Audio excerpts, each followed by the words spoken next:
Les invitamos a escuchar Hay mucha gente buena, un programa que dirige Almudena Delgado. Here comes the sun, here comes the sun, I say it's alright.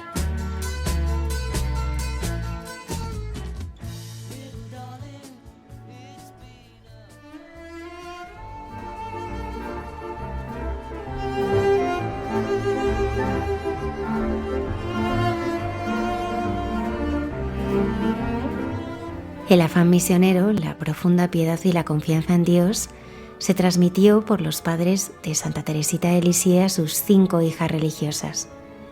Esta noche, Fray Antonio Benítez, prior de los Carmelitas Descalzos de Valladolid, nos habla de la fascinante vida de este matrimonio santo.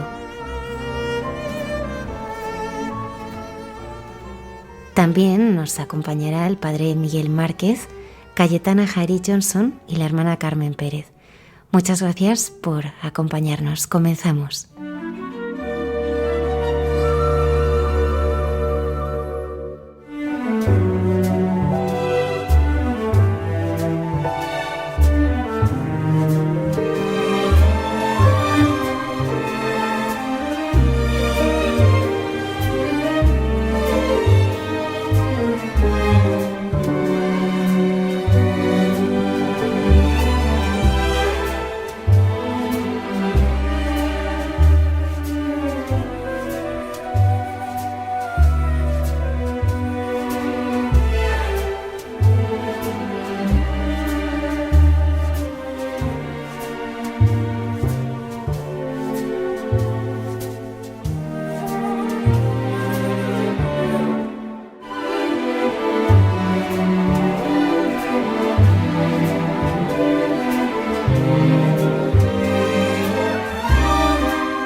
Esta noche queremos conocer mejor la vida del primer matrimonio que ha sido canonizado junto, el formado por Luis Martín y Celia Guerán, los padres de Santa Teresita del Niño Jesús.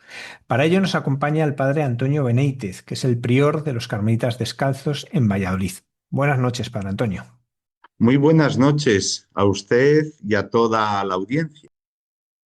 Padre, ¿cómo era el entorno familiar tanto de Luis como de Celia? Pues fíjese que ambos son de familias militares. De hecho, Luis, cuando nace en Burdeos, su padre estaba en España, en la expedición de los 100.000 hijos de San Luis. El heredero de la corona francesa había venido a derrotar a los liberales españoles y reponer el absolutismo de Fernando VII.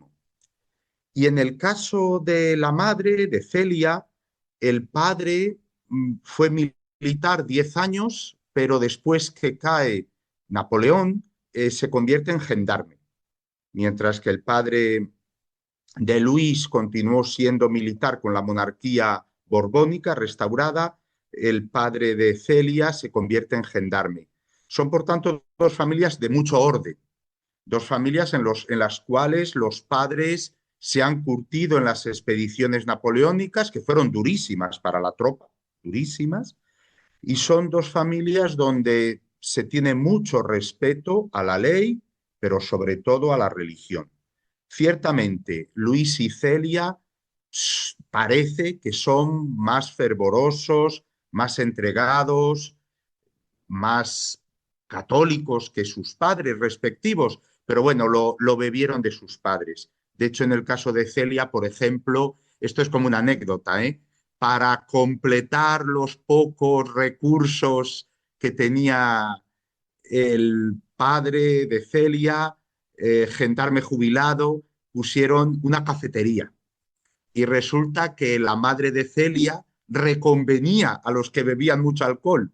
Entonces no avanzó la cafetería y hubo que cambiar el negocio. O sea, eran personas como muy serias y muy formales, sí. ¿Y ellos cómo se conocen? ¿Cómo se conocen Luis y Celia?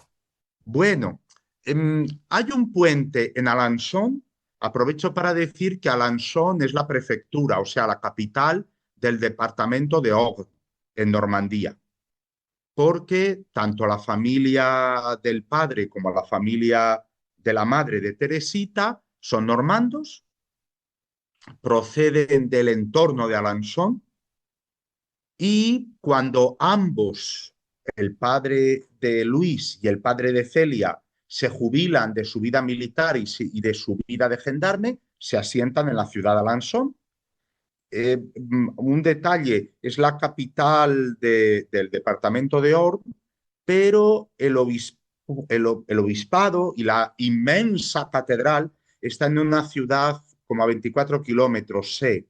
Es un pueblo pequeñito. Bueno, de hecho, Alençon, cuando nace Teresita, tiene 14.000 habitantes. Es una zona muy rural, hoy mismo no es grande. Tiene la honra de que ahí nació una santa muy grande, ¿no? Pero hoy mismo no es enorme. Y ahí en Alençon vive en la calle de Puente Nuevo la familia de Luis, él, sus padres, un sobrino, tienen incluso pupilas, cosa típico de la época, que las pensiones era que tú vivías en una familia y ahí comías y dormías y pagabas. Y luego en la calle San Blas es donde vive la familia de Celia. Como el pueblo no es muy grande, pues coinciden a veces, coinciden a veces. Entonces hay un puente sobre el río Sart, el puente de San Leonardo, y parece ser que es ahí donde se ven por primera vez. Y a Celia, Luis, que era 8 años mayor que ella, le parece un hombre como muy atractivo, pero no en el sentido de una gran hermosura corporal, sino como, diría yo, muy masculino, muy seguro. Pero sabemos que la madre de Luis ya conocía a Celia, porque Celia, para contribuir a la economía familiar más bien débil, estaba aprendiendo a hacer punto de Alençon, que es una especie de encaje de bolillos con unos hilos finísimos que resultaba en aquel tiempo un gran ingreso. Lo único que requería mucho trabajo y requería mucha pericia, ¿no? Entonces, la madre de Luis, Fanny, y Celia coinciden en un taller de costura donde se aprenden diversos tipos, y la madre ya le pareció que era una muchacha adecuada para Luis. Hay que decir que Luis a estas alturas, 35 años, era un solterón, y hay que decir que ya había habido alguna posibilidad de matrimonio, pero dado el carácter de Luis, no le había convencido, era la hermana de un amigo suyo, pero no le había convencido porque él necesitaba una chica muy entregada a Dios. Y lo mismo pasaba con Celia. Celia, cuando se casa, tiene 27 años, también había tenido algún pretendiente, como era entonces, todo muy formal, muy a la distancia, pero ella esperaba a alguien especial. Ella esperaba, aunque era una persona muy, muy, muy práctica, tenía ese punto romántico, ¿no? De que iba a venir no un príncipe azul, evidentemente, sino un hombre para ella. Y ciertamente lo fue. Se ven en el puente y luego ya comienzan a verse. 3 meses duró el noviazgo. Enseguida ambos se dieron cuenta de que para formar un matrimonio santo, porque eso lo tenían claro desde el principio, era uno para el otro. Se casan y empiezan a tener hijos. ¿Cómo fueron los años matrimoniales? Porque por la época y tal no debió ser nada fácil. No, no. Ellos contraen matrimonio. Esto es una cosa como muy extraña porque van al ayuntamiento. Ya saben que en Francia, como en Bélgica, como en casi toda América Latina, hay que ir primero al matrimonio civil, sea el registro, el juzgado o el ayuntamiento, depende de los países, ¿no? Bueno, pues ellos van al ayuntamiento el 12 de julio a las 10 de la noche. Hacen las formalidades, por supuesto ahí no hay más que unos cuantos testigos, y la boda es a las 12 de la noche, en la iglesia de Notre Dame, donde luego fue bautizada Teresita, porque era la iglesia de la novia. El novio pertenecía a otra parroquia. La boda la hacen, es verdad que no económicamente no estaban las familias no estaban para derrochar, aunque bueno, vivían dignamente y eran familias un poco pequeñas. Ellos tuvieron muchos hijos, pero tenían pocos hermanos. En el caso de Luis habían muerto todos muy pronto. Prácticamente no le quedaba más que un sobrino. Los cuatro, 2 chicos y 2 chicas anteriores habían muerto y en el caso de ella, una hermana mayor que estaba en el convento de Salesa y un hermano pequeño que todavía no había contraído matrimonio. Entonces la boda es como muy sencilla, muy centrada en lo religioso. Eh, el sacerdote que la celebra es el que les ha aconsejado, el director espiritual de él. Y luego efectivamente comienzan a tener hijos y comienzan a tener hijos como era habitual, como eran mis abuelos. Mi padre y mi madre eran muchísimos hermanos y en el pueblo, en los pueblos de España era igual, ¿no? Mm, Primero tienen a María Luisa, porque todos tienen María lo primero. A María Luisa, que luego fue monja carmelita descalza, la hermana María del Sagrado Corazón de Jesús. Luego tienen a María Paulina, que luego fue monja carmelita descalza, la madre, porque esta fue priora muchos años, la madre Inés de Jesús. Luego tienen a Leonia, nuestra querida Leoní. Leonia tenía un temperamento difícil, eh, por varias razones, entre otras porque una empleada doméstica que tenían en casa la maltrataba psicológicamente. Hay varios temas ahí que a tratar. Y ella luego fue monja salesa, o como dicen en Francia, visitandina, monja salesa, con el nombre de Sor Francisca Teresa, y está en proceso de beatificación. Ella vivió como monja salesa 40 años en Caen, la capital de Calvados, del departamento al que pertenece Lisieux. Luego tuvieron a Elena, que murió siendo niña, y fue un dolor muy fuerte para la madre. Y luego vino la gran ilusión. Los niños, tanto Luis como Celia, querían tener hijos sacerdotes y además misioneros. O sea, dárselos a Dios para que fuesen a evangelizar, no retenerlos con ellos.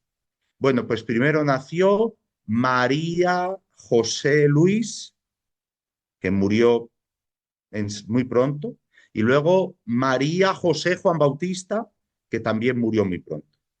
En aquel tiempo, bueno, esto lo hemos conocido en España hasta los años 50, enfermedades gástricas, enfermedades intestinales.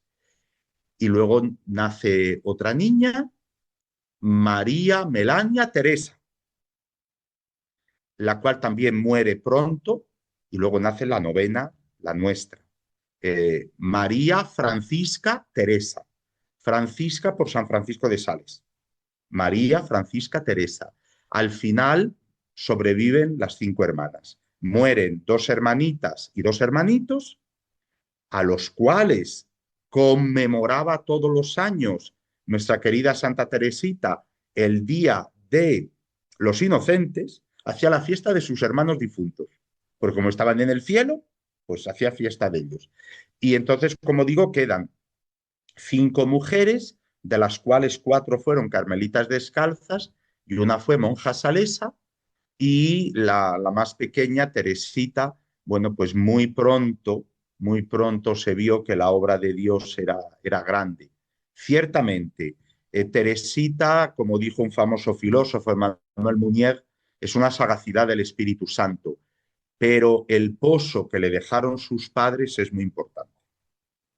Sí, porque al escucharle, pues estos rasgos de la vida, por ejemplo, esto de que los hijos fuesen sacerdotes y misioneros, son cosas que indican muy claramente que la espiritualidad de Teresa tiene una raigambre en sus padres. ¿Cómo vivieron la vocación de su hija, Luis y Sí, Celia? sí. Bueno, hay que decir que Luis y Celia favorecieron las vocaciones por el espíritu que ellos tenían. Ya sabemos que la fe se contagia. Perdone que lo diga, es que yo lo digo muchas veces en la iglesia, lo digo, la evangelización de los jóvenes la van a hacer los jóvenes. Unos contagian a otros. Y dicho sea de paso, yo que gracias a Dios confieso a muchos jóvenes, porque la iglesia en la que estoy tiene muchas horas de confesonario, pues es así. Unos contagian a otros. Bueno, pues ocurre así, de una manera muy natural, porque Luis y Celia eran personas nada artificiosas, eran personas que tenían esa palabra, eso que gustaba tanto a Santa Teresa, la de Ávila, llaneza. Bueno, pues ellos con llaneza todas las mañanas se levantan, tenían una empleada en casa, no lo olvidemos, iban a misa. La llamaban la misa de los pobres porque era a las 5 de la mañana.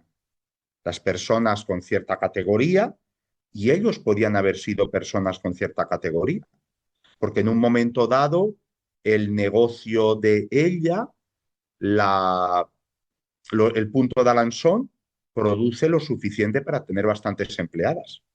Y de hecho él vende al sobrino la relojería para dedicarse solamente al negocio de comercial. Bueno, pues ellos no adoptan el uso burgués de endomingarse cada día para ir a la misa a media mañana, sino que van a la primera misa. Luego, el tema de la atención a los pobres. Esto es algo para ellos fundamental, por supuesto, y esto lo vio Teresita desde el primer día. Cuando se veía a una persona necesitada, aprovecho para decir que entonces no había tantos pobres transeúntes como vemos ahora. Eran personas ancianas, personas alcohólicas, personas que habían perdido el empleo, y entonces se les ayudaba.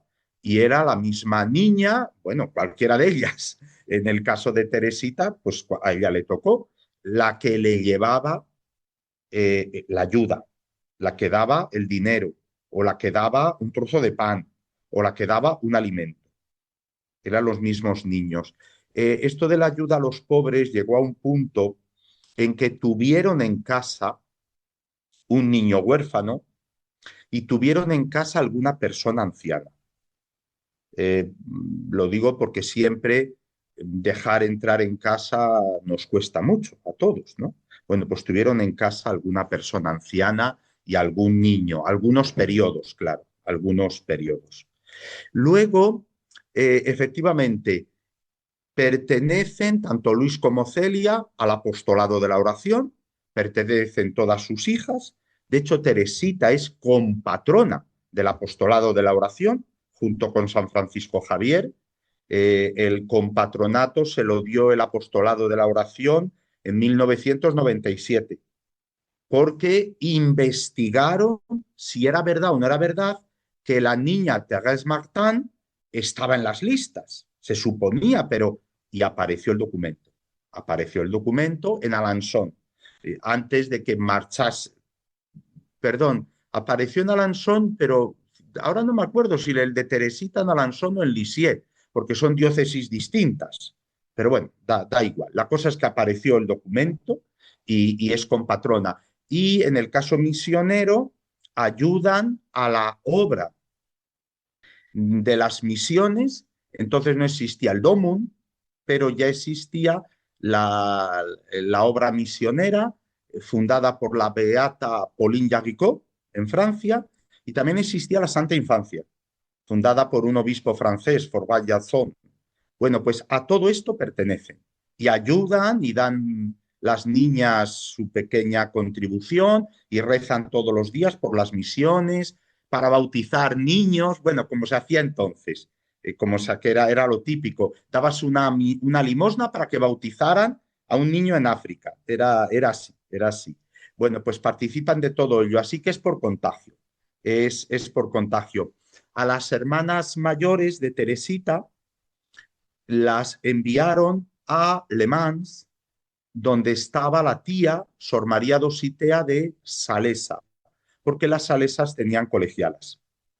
De hecho, las hermanas mayores de Teresita están bastante marcadas por la devoción a San Francisco, perdón, por la espiritualidad de San Francisco de Sales y por la devoción al Sagrado Corazón de Jesús. Las pequeñas, Celina y Teresita, claro, ya no van allí porque ha muerto la tía, ya ha muerto la madre, y entonces van a las benedictinas. O sea, se les lleva a colegios donde estaba muy marcado la espiritualidad. En el caso de las benedictinas de Lisieux, edificio que no se conserva porque fue destruido en la Segunda Guerra Mundial en los bombardeos del desembarco de Normandía, pero bueno, la comunidad sí existe, o sea, la abadía benedictina existe, el edificio no, y allí la devoción a María, allí eran hijas de María, lo tenían muy a gala y a Teresita le marcó mucho. Sí, la educación, lo viven en casa con toda naturalidad, sí. La madre muere muy pronto, la madre muere de cáncer de pecho con 47 años. Ella estuvo bastante tiempo sufriendo, pero bueno, fueron los últimos meses los que no había manera de... no, bueno, fue un dolor muy grande. Ya saben que entonces apenas había analgésicos, entonces los últimos meses fueron muy duros. Celia, Santa Celia, tuvo dificultad para dar el pecho a sus hijas ya en el cuarto parto. O sea que el cáncer de pecho lo debió tener bastante pronto. En el caso de Teresita, por ejemplo, no le pudo dar el pecho en ningún momento y tuvieron que llevarla a un pueblo con una nodriza. Lo cual, dicho sea de paso, para la salud de Teresita fue bastante bueno, porque la vida en el pueblo era como muy saludable, ¿no? Era como muy saludable, fue bastante bueno. Y cuando Teresita tiene 4 años y 7 meses, fallece la madre. Golpe que marcó a Teresita, voy a decir una palabra muy fuerte, pero es que es verdad, la traumó. Teresita, que era muy alegre, se convierte en una niña súper introvertida y súper dependiente y que estaba buscando y deseando la aprobación de sus hermanas mayores. Luego encima se trasladan a Lisieux, donde vivía el hermano pequeño de la difunta, lo cual estuvo muy bien, porque así tanto Luis como sus 5 hijas tuvieron la ayuda de los tíos y de las primas, y bueno, pues en fin, se relacionaron. Pero la vida de Lisieux era muy aislada, porque vivían en lo que ahora llamamos un chalet. Vivían muy a las afueras, en una casa encantadora, Le Buissonnet, pero muy a las afueras, mientras que en Alençon vivían prácticamente en la calle principal, San Blas, enfrente de la prefectura. Jugaban las niñas con las hijas del gobernador civil, que diríamos en español, el prefecto, ¿no? Y entonces fue un golpe muy fuerte. Fíjense que esto, por un lado, bueno, nos da mucha pena, ¿no? Que esta bendita mujer, Celia, entregada a sus hijas, entregada a su marido, al cual siempre vio como el hombre de su vida, un regalo de Dios, y entregada al trabajo, ¿eh? Trabajaba mucho y por eso económicamente se desarrollaron mucho.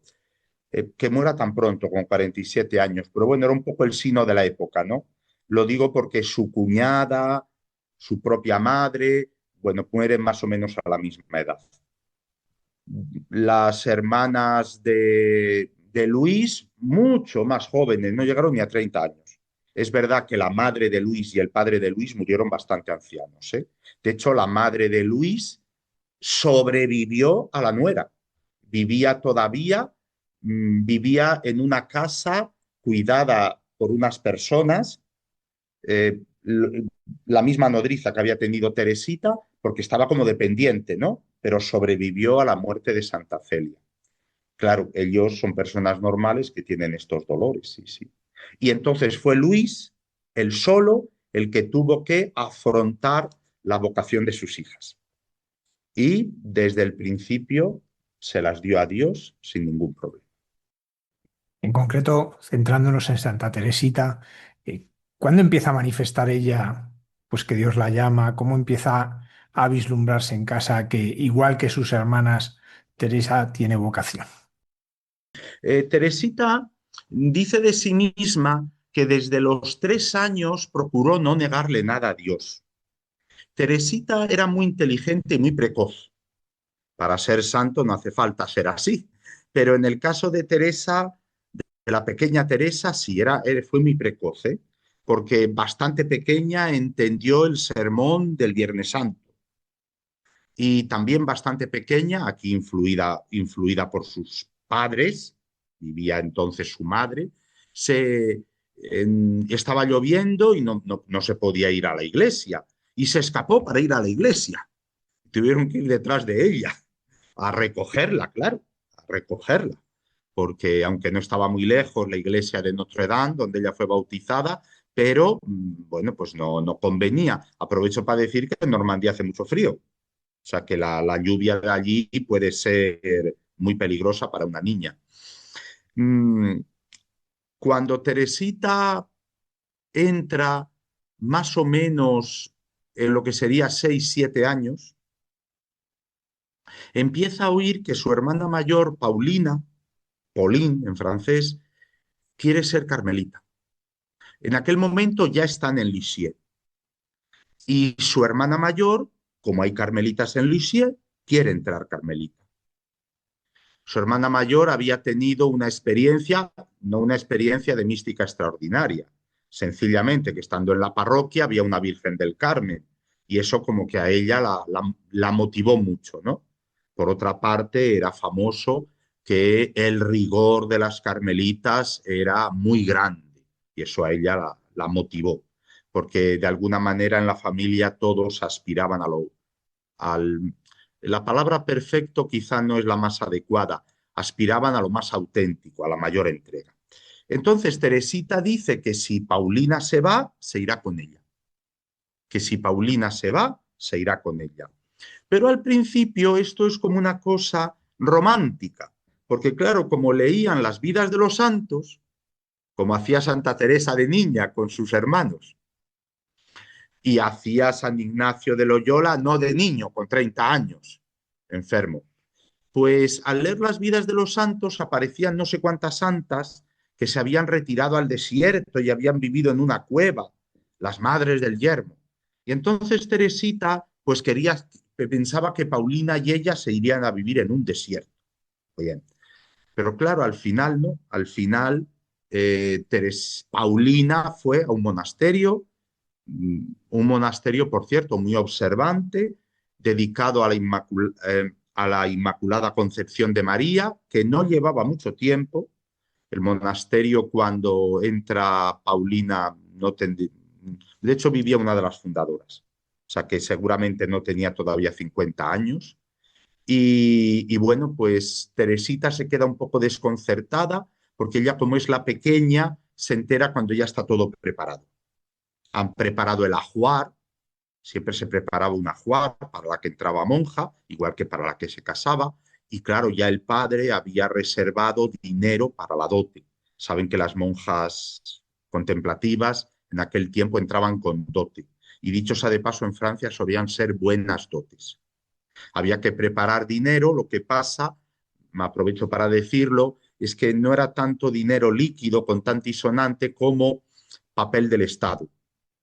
Cosa que, por cierto, ahora en España hace mucha gente, porque está en apogeo, comprar bonos del tesoro, etcétera, porque eso era algo que rentaba al monasterio y contribuía al bien de la patria.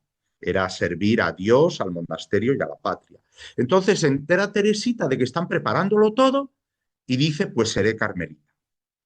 Y de hecho, ella también quiere ir. No me refiero tanto a la toma de hábito, que es normal, que vaya, sino a ver a las monjas y a hablar con las monjas. Entonces, nada, pues ella empieza a ir y ve así a las monjas a través de la reja, y claro, como era una doble reja y además no siempre descorrían la cortina, bueno, es una cosa como misteriosa. Pero la Madre María de Gonzaga, la priora, que ve en la niña algo especial, algo distinto, hasta tuvo un ratito a solas con ella, de lo cual Teresita luego no contó de qué hablaron. La Madre María de Gonzaga tampoco. O sea que Teresita tenía la semilla ya sembrada.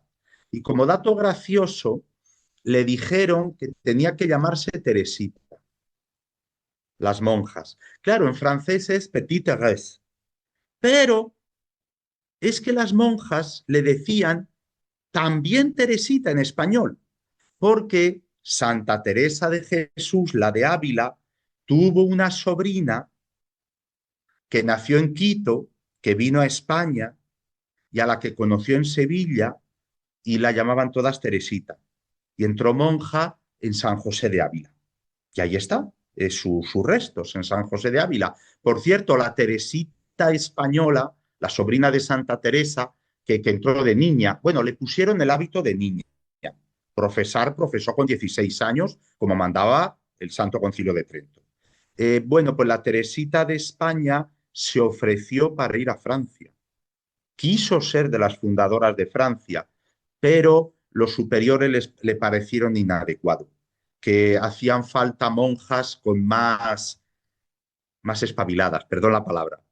Y por eso fue la Madre Ana de Jesús, que ahora es Beata de Jesús, Beata Ana de Jesús, la beatificó en Bruselas el Santo Padre el pasado día 29 de septiembre, y fue la Beata Ana de San Bartolomé y otras 4 monjas, fueron 6, ¿no? Pues bien, entonces hay una carta de la Petite Thérèse escrito entre francés y español. Pone Teresita. Claro, pone Teresita con TH, como en francés, pero no pone Petite Thérèse, pone Teresita. Bueno, una cosa muy graciosa. Una cosa también muy interesante, lo digo porque a veces las personas tenemos momentos de ansiedad y momentos de depresión, sean tan graves que necesitan asistencia profesional o no. Bueno, pues cuando Paulina entra monja y le ponen el nombre de Inés de Jesús, Teresita tuvo una época de ansiedad.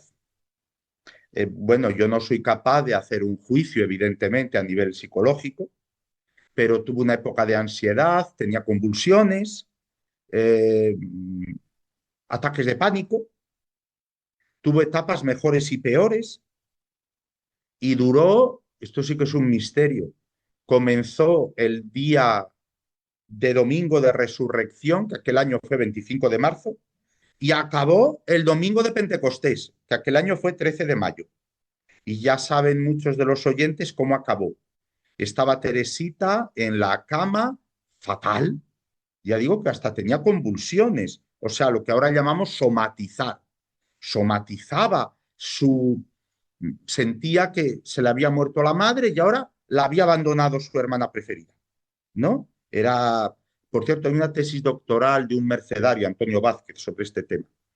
Y entonces ella estaba fatal y sus hermanas mayores la velaban. Bueno, pues ese 13 de mayo,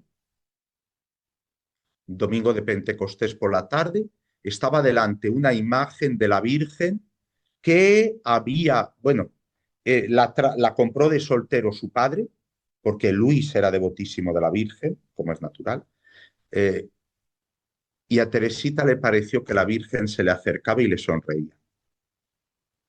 Y se curó. Por eso a esa imagen la llaman la Virgen de la Sonrisa.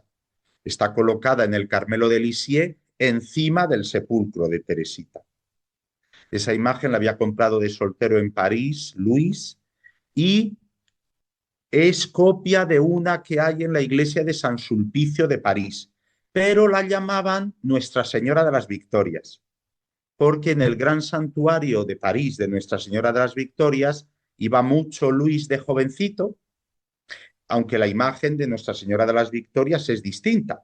La de Nuestra Señora de las Victorias tiene al niño, el niño pisa, bueno, no sé si está bien dicho, pisa, el niño está sobre la bola del mundo y la que Teresita veía simplemente es Nuestra Señora como la milagrosa, con los brazos mostrando todo su poder y toda su misericordia y cariño. Bueno, lo de menos, estos son devociones francesas, simplemente devociones que están vivas hasta el día de hoy, que están vivas hasta el día de hoy. Y ella tiene esa experiencia y se cura, y se cura, sí.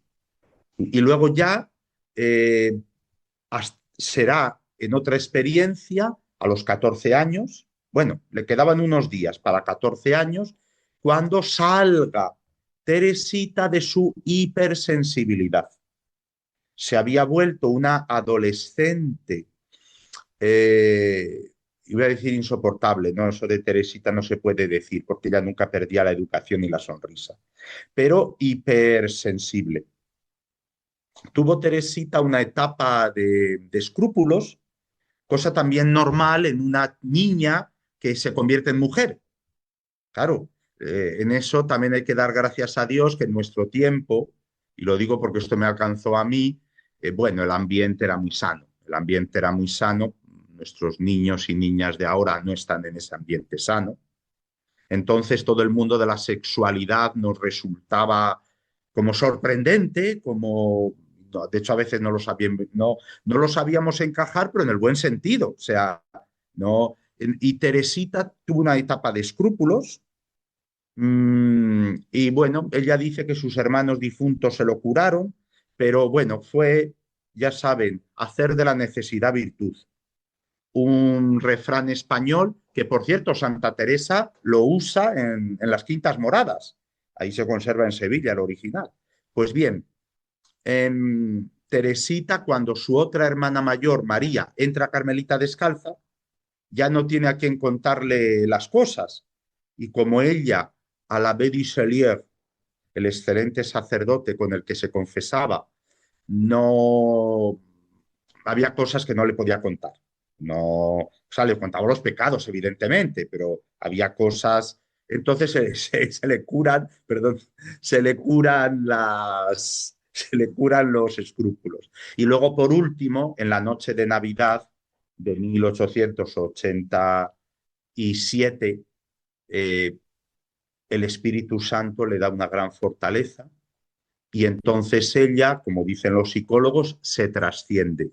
Deja de estar centrada, autorreferencial y comienza a preocuparse de los demás. Y es cuando comienza todo el gran deseo que tiene Teresita, no solo de ser monja carmelita descalza, sino también de salvar almas, lo cual está todo unido. ¿En qué momento entra Santa Teresita en el monasterio y cómo fue en ese momento la relación con su padre? Claro, esto es muy interesante. Teresita, que era la preferida de su padre, la llamaba la reina de Francia y de Navarra, mi perla, bueno, no sé cuántas cosas. Su padre era un hombre formado en la literatura romántica, se sabía de memoria poesías y poesías de Lamartine. Es como entre nosotros Rosalía de Castro y Becker. Aprovecho para decir que antes la gente sabía muchas poesías de Becker, era una cosa bastante habitual.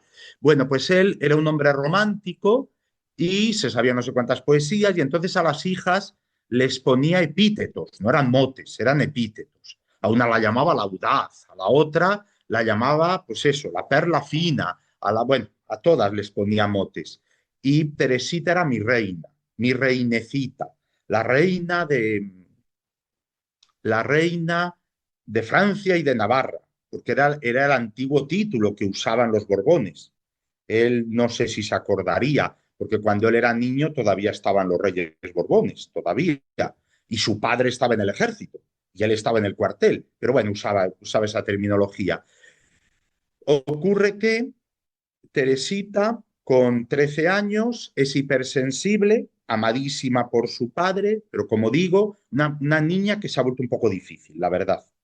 Ya ha entrado Paulina en el monasterio, hermana Inés, ya ha entrado María en el monasterio, hermana María, y un día Leonia entra sin pedir permiso en las Clarisas.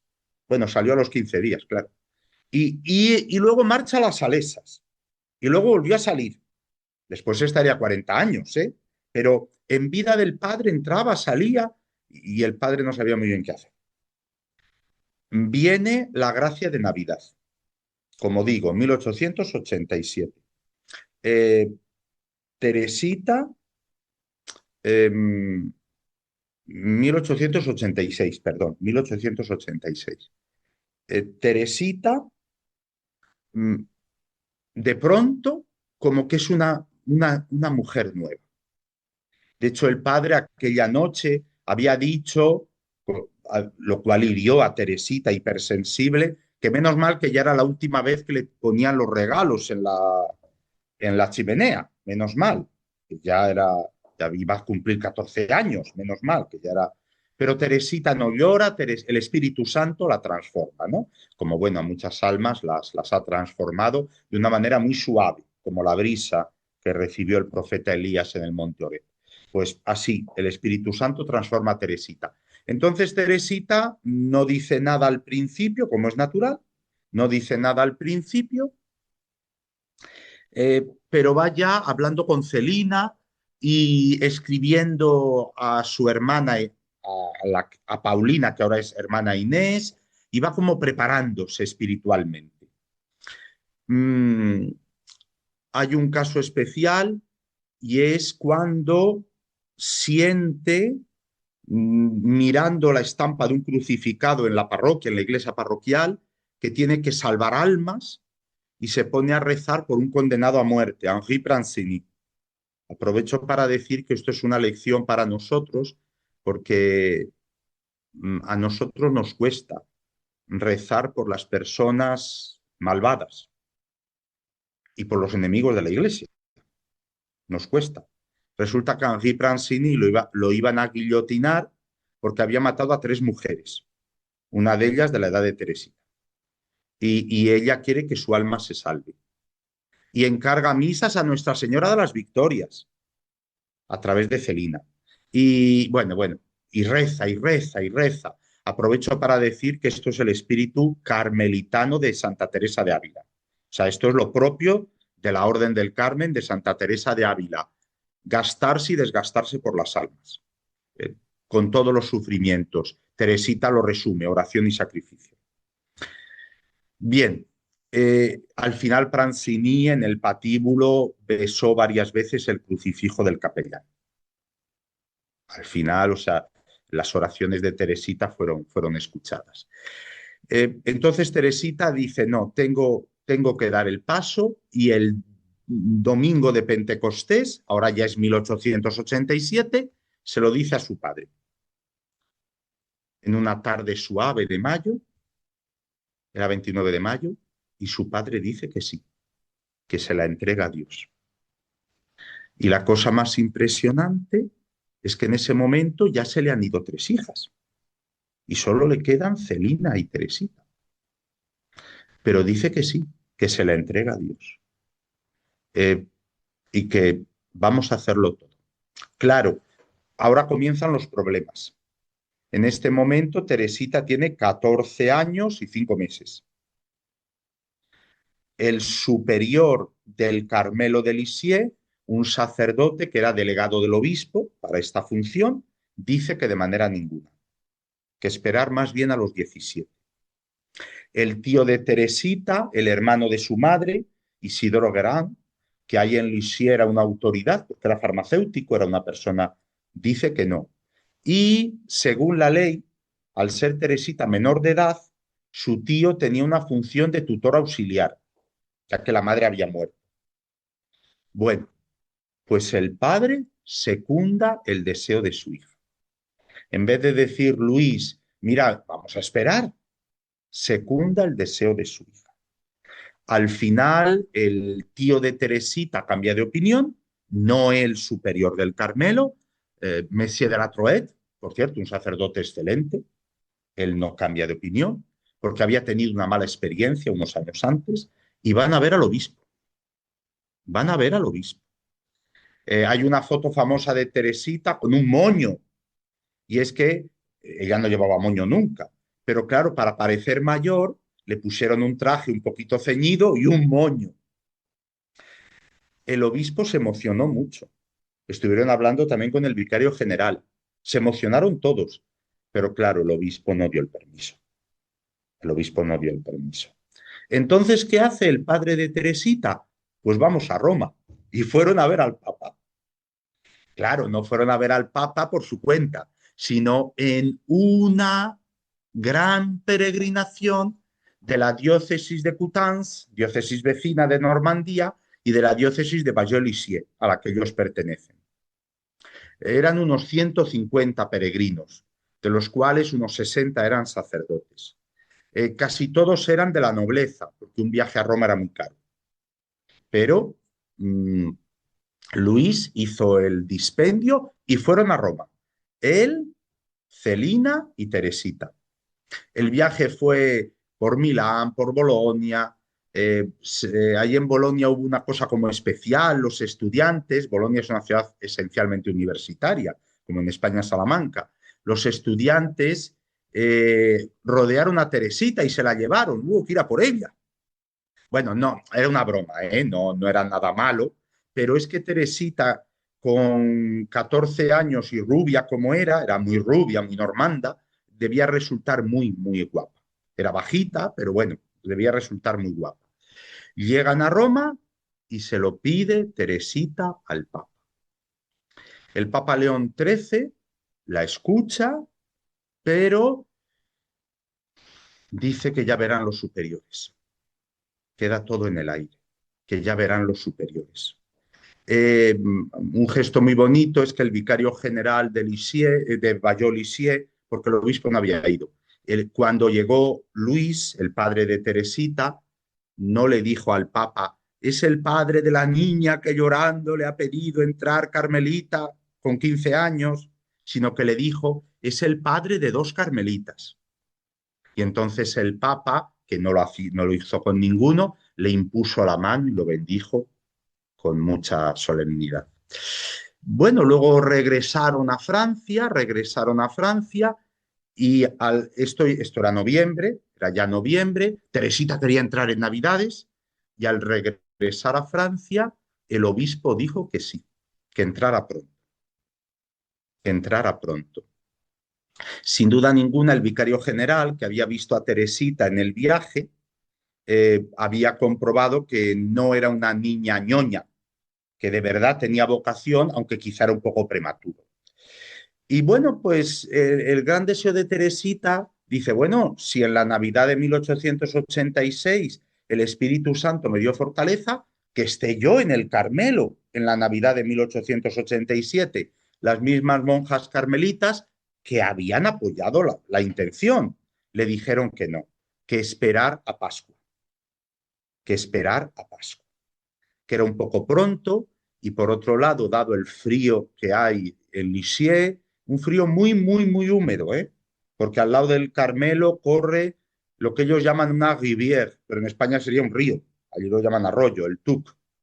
Y entonces dijeron que no, que esperara Pascua. Y por eso entró el 7 de abril, perdón, el 9 de abril de 1888. El padre entregó a su hija, muy emocionado, y entregó la dote, y en un gesto muy curioso, al poco de entrar Teresita en el Carmelo, el padre pagó el altar mayor. Ya saben que en Francia no hay retablos. Es un altar mayor de mármol con el Cristo y los 6 candelabros.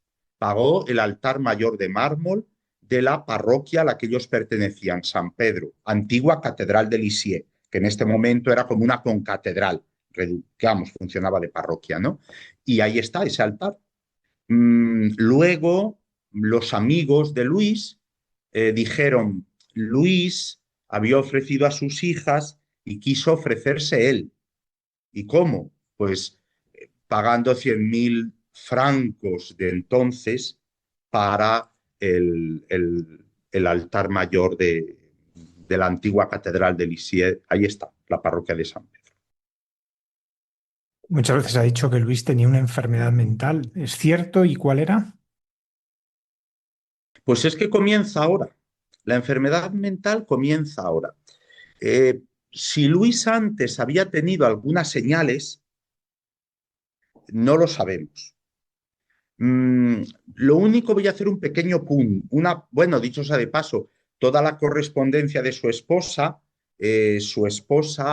Santa Celia, escribía muchas cartas. Tenía facilidad para ello. Y escribía cartas a su hermana mayor, la monja, y a su hermano pequeño, el farmacéutico, a Le Mans y a Lisieux. Y habla de catarros y habla de cosas muy importantes. Luego hablamos de una de ellas, habla de catarros y de cosas muy importantes, habla de enfermedades normales, pero nunca habla de nada de esto.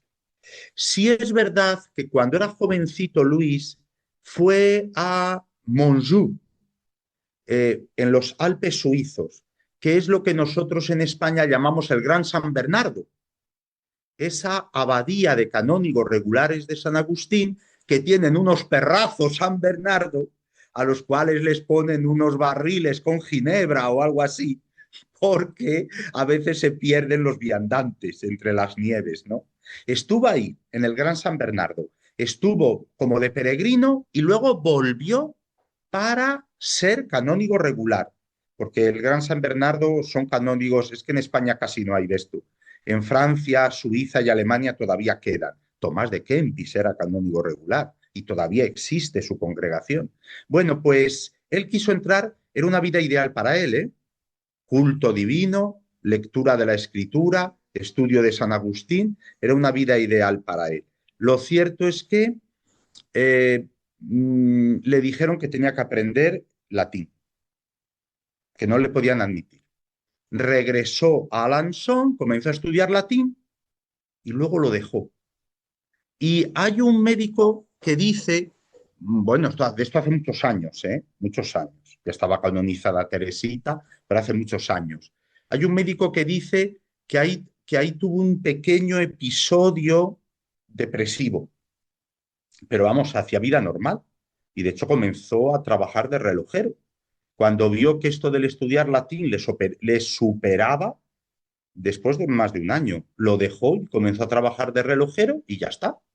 Y una vida muy normal, ahí en París, y ahí en Nuestra Señora de las Victorias, donde él iba y era tan devoto, fue de los primeros de la adoración nocturna, porque la adoración nocturna, la que tenemos en España, nació en Nuestra Señora de las Victorias en diciembre de 1848, y a los primeros turnos iba Luis Martín. Es una persona equilibrada.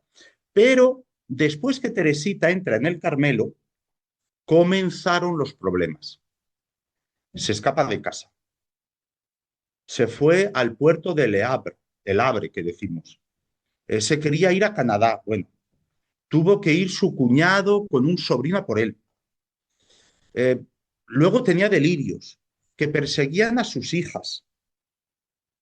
Parece ser que tenía un viejo revólver sin balas en un cajón. Sacó el revólver. No era él, claro. Nosotros tenemos la palabra en español, alterado, otro. Alterado en latín significa otro, cuando son dos. Alterado, una persona alterada. Luego tuvo una mejoría y de hecho Teresita tomó el hábito en enero de 1889, llevaba ya en el Carmelo o sea, entró el 9 de abril de 1888 y tenía que haber tomado el hábito antes, pero al ser tan joven y estar enfermo su padre, lo dejaron para el 10 de enero de 1889. Y su padre estuvo, como lo más normal. Y estuvo, dice ella, el último triunfo de mi rey. Pues tuvo otra recaída muy fuerte. Y era otra persona, era otra persona. Celina, la hija que vivía con él, estaba asustada. Eh, mm, el cuñado que vivía en el mismo Lisieux, que era farmacéutico y tenía mucha experiencia en todo este mundo sanitario, estaba asustado. Y al final, el 12 de febrero de ese año, 1889, fue ingresado en el sanatorio psiquiátrico de la capital, de Caen, llamado El Buen Salvador, donde había hijas de la caridad. Y ahí tenía muchas alternancias. Lo mismo estaba una tarde hablando con el capellán del Corazón de Jesús, que al día siguiente tenía unos delirios terribles. Esta, esta enfermedad mental que tuvo Luis Martín hasta que murió, los médicos de la época dijeron que era arteriosclerosis cerebral, que a veces regaba la sangre y a veces no regaba, y por eso tenía tantos cambios. Hoy día, lo digo a título de hipótesis, hoy día es un tipo de arteriosclerosis cerebral, ¿eh? Hay una enfermedad que se llama los corpúsculos de Lewis. ¿Qué es eso? Que a veces riega el cerebro y a veces no riega. Bueno, pues va por ahí. Posiblemente yo una vez se lo consulté a un gran psiquiatra de Madrid, y un psiquiatra no de los que tienen una consulta, sino de los que están en un psiquiátrico. Está día y noche haciendo turnos en un centro psiquiátrico. Y él me dijo, sí, puede ser los corpúsculos de Lewis. Desde luego, por lo que sabemos de Luis y por la literatura médica de la época, decir arteriosclerosis cerebral está bien dicho. Dice, pero sí podía ser los corpúsculos de Lewis. El sufrimiento para Teresita fue increíble. Esto piense cada uno lo que supone cuando tu padre, tu madre comienza a tener deterioro cognitivo. Pero claro, aquí empezó bastante pronto y de una manera muy violenta, porque eran delirios, veía, hablaba, bueno. Hay otro problema. Como Teresita estaba en el Carmelo y prácticamente todas las hermanas, menos Celina, habían entrado monjas, 3 en ese Carmelo y luego Leonia, que entraba y salía en las salesas, se comenzó a correr por Lisieux, que se había vuelto loco porque las hijas lo habían abandonado. Y sobre todo la más pequeña, que era la más querida. Y esto al final llegó a Teresita, claro. Esto al final llegó a Teresita. Bueno, fue un sufrimiento tremendo.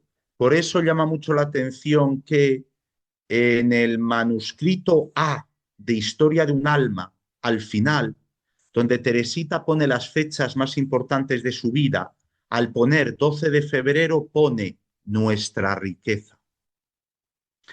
Ella, trascendiendo una visión meramente mundana, ve que la enfermedad de su padre es una riqueza, porque le asimila a Jesús. Y entonces sufre o como dice, bueno, comparte la pasión de Cristo. Comparte la pasión de Cristo.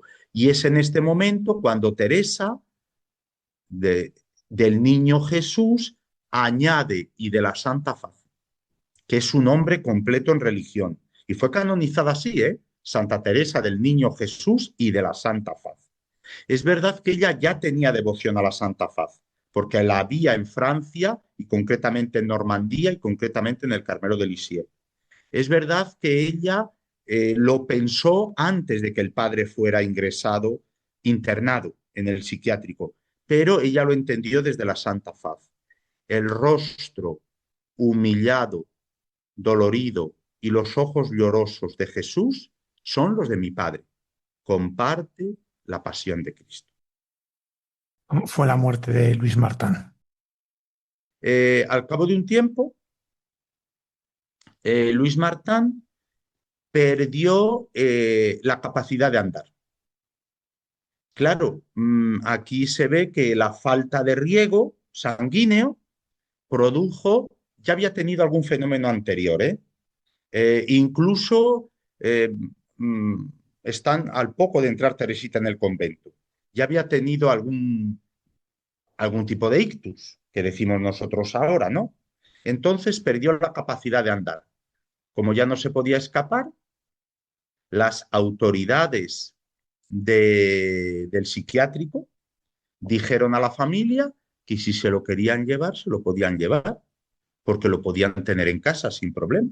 Dice, el problema es ahora ya que no puede andar, no puede escaparse, y se lo llevaron a casa y lo tuvieron en el hogar, en Le Buissonnet, cuidándolo, Celina sobre todo, pero bueno, también Leonia, porque como no perseveraba en la visitación, fue después, muerta Teresita cuando perseveró, pues lo cuidaban. En un momento dado tuvo otra recaída, pero no de tipo psiquiátrico, sino de eso, como que se inmovilizó más. Y entonces el cuñado, el hermano pequeño de Santa Celia, le dijo a sus sobrinas, no, no, que vuestro padre y vosotras viváis con nosotros. Así mi esposa y mis hijas os ayudan. Y entonces pasaron a vivir a casa porque por otra parte Le Buissonnet era alquilado. Entonces pasaron a vivir a casa del cuñado y en el verano el cuñado marchó a otra parte de Normandía, es otro departamento, a pasar en una finca que había heredado su esposa. Marcharon a pasar el verano y ahí murió, en la finca de Lamous. Y luego ya, lógicamente, le enterraron en Lisieux, claro. Un tiempo después de muerto San Luis Martín, trajeron los restos de la esposa, de los niños, del suegro y de la madre de Luis, que estaban en Alençon. Y ya los juntaron a todos en el cementerio de Lisieux. No nos podemos despedir, Fray Antonio, sin hablar un poco del camino que llevó a la canonización. Como decíamos, es el primer matrimonio canonizado junto. Es también una persona que sabemos, como hablaba ahora, con su enfermedad mental, que no es óbice para la vida de santidad, como queda demostrado. ¿Cuál fue ese camino en unos pocos rasgos? El destello, el Papa Pío XI lo llamó huracán de gloria de Teresita, eclipsó de alguna manera las virtudes de todos los que la rodeaban. Ahora no somos capaces de valorar lo que significó Historia de un alma hace 130 años, y luego Teresita era muy, muy invocada por milagros, hacía muchos milagros. Entonces, siempre se repetía que sus padres eran, esto lo escribió Teresita de su puño y letra, incomparables, que sus padres eran incomparables. Pero fue en los años 50 cuando se decidió en serio comenzar el proceso de beatificación. Aprovecho para decir que hasta la llegada del Papa San Juan Pablo II, los procesos de beatificación se comenzaban más tarde y eran más lentos que ahora. El caso de Teresita es un caso totalmente singular. O sea, cuando el año que Teresita fue canonizado el cura de Ars y San Juan Eudes, que eran muy anteriores, y San Pedro Canisio. O sea, lo normal entonces era tardar más que ahora. Por tanto, cuando en los años 50, casi 60 años después de la muerte de Teresita, comienzan el proceso de beatificación de sus padres, no pareció extraño, no pareció que se había perdido el tiempo. Sobre todo es que había aparecido un libro de un franciscano, Stéphane-Marie Piat. Este libro, Historia de una familia, contaba todo el desarrollo de la familia de Teresita. Es un libro muy leído en Francia, por supuesto, tuvo en España varias ediciones. Por otra parte, el padre Stéphane-Marie Piat era un franciscano que trabajaba con los jóvenes obreros, la JOC, y por tanto toda su actividad llegaba mucho a la juventud de Francia. Entonces se dijo que sí, que había que abrir el proceso. Se abrió el proceso en la diócesis de Sées, a la que pertenece Alençon, y en la diócesis de Bayer, a la que pertenece Lisieux. Cuando ya se habían recabado documentos y textos, etcétera, dicho sea de paso, en el mismo proceso de beatificación de Teresita había mucho material, ¿eh? Había mucho material válido para sus padres. Cuando ya se había recabado todo esto, se unificaron en la diócesis de Bayer-Lisieux las dos causas. Ya se colocó los restos de Luis y de Celia en un jardín junto al Carmelo, se sacaron del cementerio, se colocaron en un jardín junto al Carmelo y nada, pues vamos a esperar y como siempre difundir las virtudes y esperar que Dios haga milagros. A todo esto, el Papa San Juan Pablo II dijo más de una vez que él quería beatificar y canonizar matrimonios. No fue el primero que beatificó. El primero que beatificó fue un matrimonio italiano que todavía vivían los hijos, dos de ellos eran sacerdotes, pero el segundo en ser beatificado en el año 2008 fue, por el Papa Benedicto XVI, fue en Celia y Luis. El milagro fue un niño en Milán. La familia de este niño conocía a Teresita, conocía a sus padres y cuando el niño estaba que se moría, un sacerdote amigo, carmelita descalzo, les dijo, bueno, Luis y Celia vieron morir a 4 hijos, pero son grandes intercesores. Oraron, bueno, y el niño ahora es un hombre.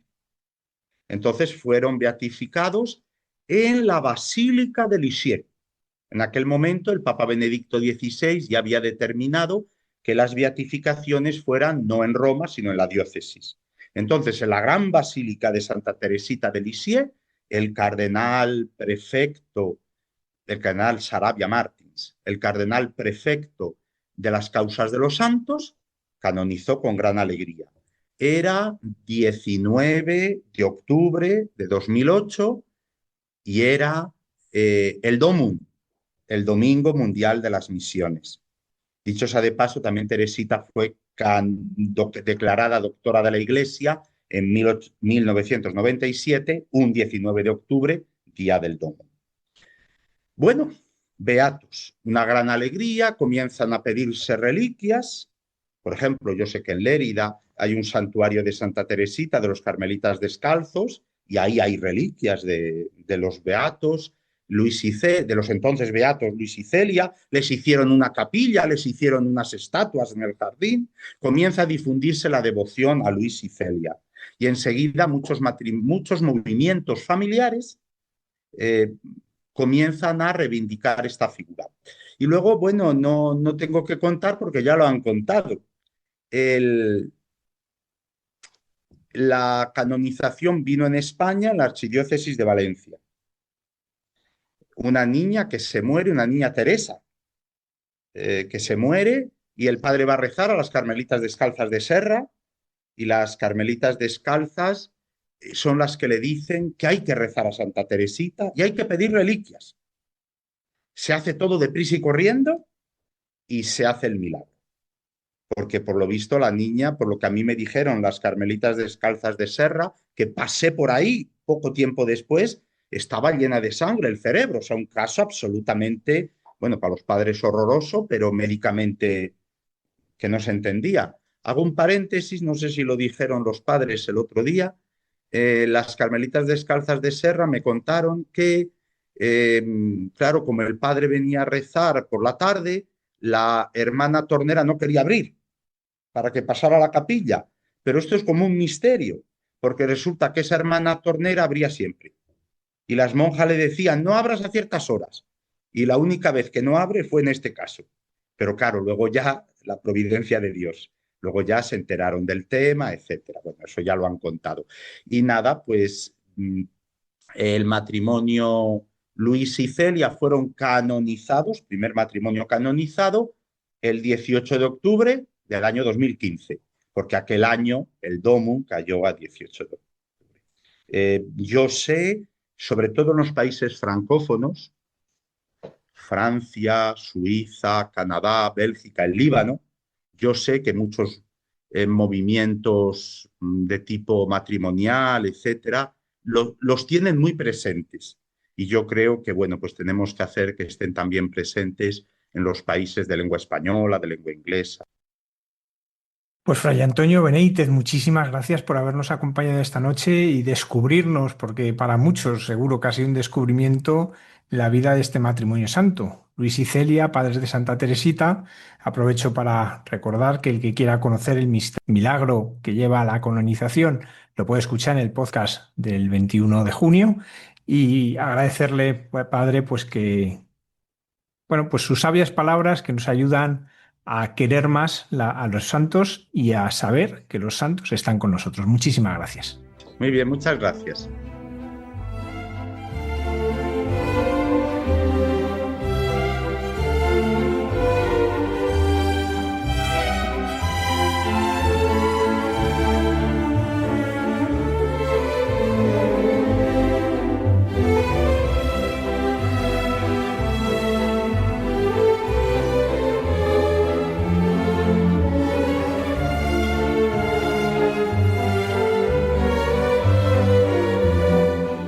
Héroes anónimos que en lo escondido, sin ruido y sin ser noticia, hacen un mundo mejor. Escuchas Hay mucha gente buena en Radio María.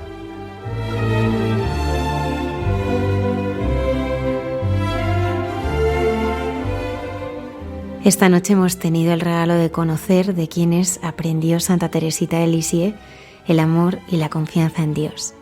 Y damos ahora la bienvenida al Padre Miguel Márquez, que como cada viernes nos trae los guiños que Dios le ha hecho esta semana.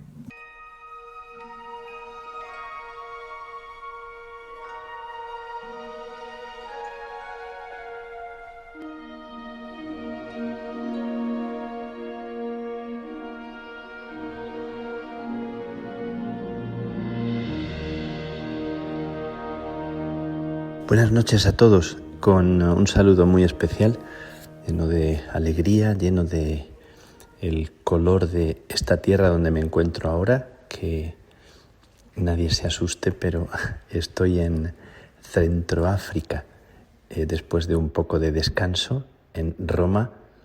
Estoy en estas tierras cálidas, llenas de alegría, llenas de energía, llenas de vida, florecientes, y quiero compartir con vosotros. No estoy seguro que sea con silencio todo el tiempo, porque aquí hay también mucha gente alrededor cantando, ruidos de motores, pero espero en este ratito conservar este silencio que hay en la capilla donde me encuentro ahora, la capilla donde reza la comunidad de los carmelitas, con la gente, los fieles que vienen cada día a la misa, con los filósofos, son un grupito de 10, y un grupo de prenovicios también, en una casa nueva, hace poquitos meses que están aquí, en un proyecto de construcción en este lugar que es la capital, Bangui. Ellos están en un bosque,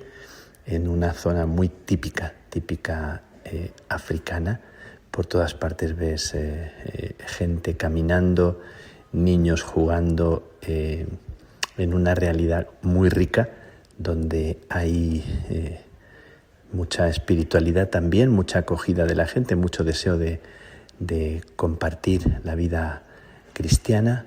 Y también en este lugar muy sorprendente, como para el mantenimiento tienen vacas, ovejas, cabras, gallinas, conejos, huerta con verduras.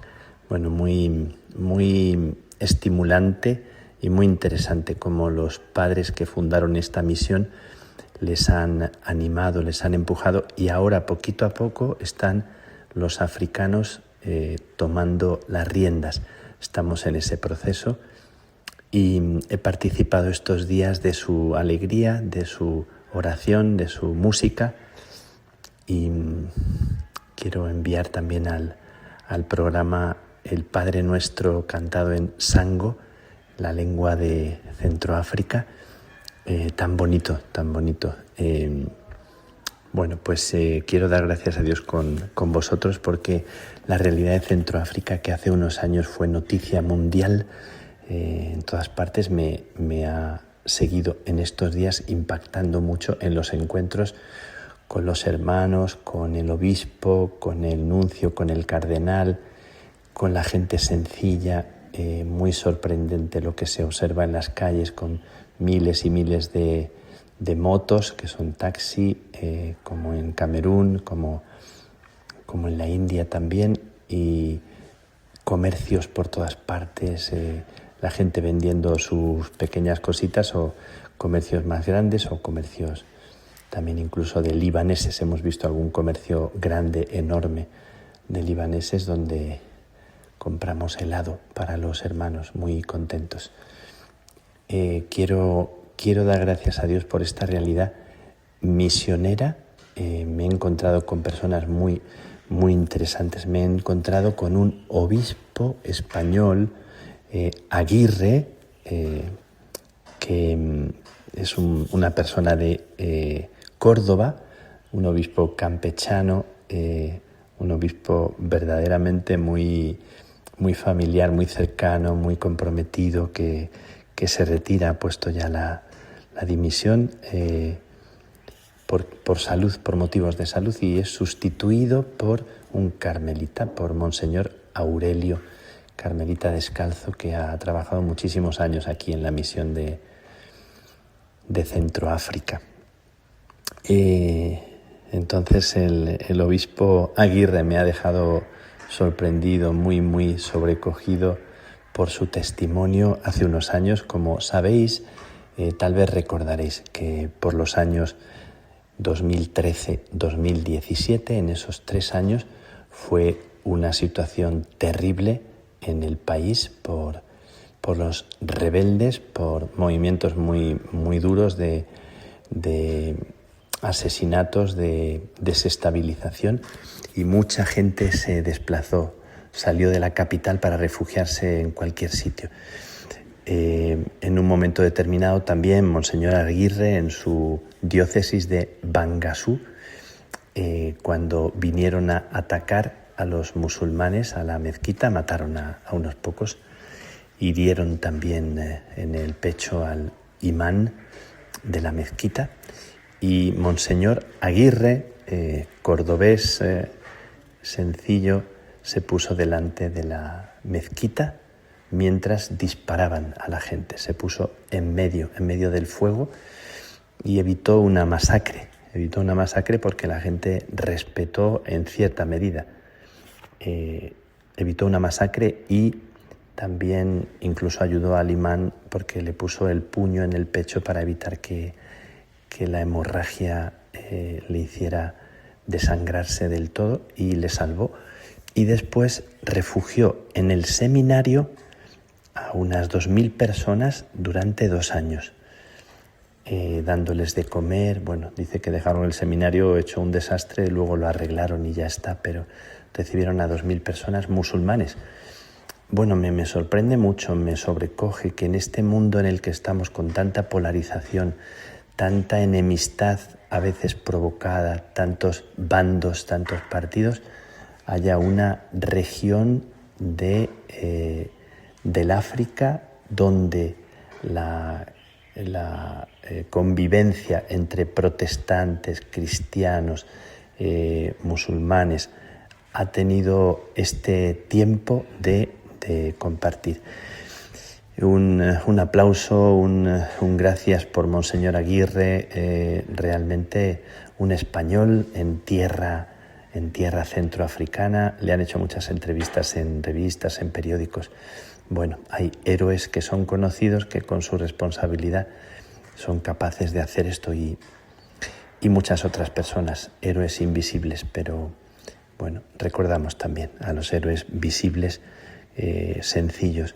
Con el cardenal, uno de los más jóvenes cardenales nombrados, el cardenal aquí en Dieudonné, en Bangui, fue creado cardenal con 48 años y ahora tiene cerca de 60, pero un hombre también muy cercano. Estuvimos con él charlando y también nos contó su aventura de aquellos años, en torno a los años 2013-2014, que durante 6 meses estuvo refugiado en la casa episcopal, al imán, a su mujer y a los hijos, protegiéndoles de los que les perseguían. Con una actitud admirable. Todos los desplazados que encontraban en la iglesia, en el cardenal, que ha defendido tanto los derechos humanos y que un hombre muy criticado también por envidias. Bueno, me ha parecido una cosa preciosa. Estoy muy sobrecogido de este testimonio también del cardenal en su actitud con el imán, viviendo en su casa durante 6 meses y salvándole, ¿verdad? Y después aquí en nuestra casa de Bangui, fue muy conocido, porque nada menos que unas 10.000 personas se desplazaron de la ciudad y se vinieron a refugiarse aquí a nuestra casa de Bangui, una multitud tremenda de gente, unas 10.000 personas durante 3 años en nuestras instalaciones, en nuestro convento, por todas partes, ¿no? Con ayuda humanitaria, Bueno, yo creo que esto fue muy conocido en aquella época y se hicieron crónicas muy especiales, aunque parece que se nos olvida pasando el tiempo. Ahí era el padre Federico Trinquero, que ahora es el provincial de la provincia de Génova, que hizo unas crónicas que se hicieron muy famosas en todo el mundo por las vivencias de ese tiempo. Esos 3 años con 10.000 refugiados. Bueno, imaginad lo que significa eso. Pero lo que me llama la atención muy fuertemente es el espíritu de acogida, cuando las personas tienen un espíritu no contaminado de parcialidad, alimentado por personas que viven de hacer bandos, de pensar que la religión, que es una rivalidad. Bueno, hay lugares donde hay un respeto, donde las personas se cuidan, se respetan y aquí también tantos que vienen a pedir consejo, a pedir ayuda, a pedir el acompañamiento espiritual, ¿no? De otras religiones, también musulmanes. Me llama mucho la atención esto. Lo comparto con vosotros porque estoy muy tocado por esta realidad que he vivido en este lugar, en esta tierra de África tan sufriente, tan doliente, Bueno, el otro día hablábamos de rendirse. Aquí la gente vive con una rendición natural.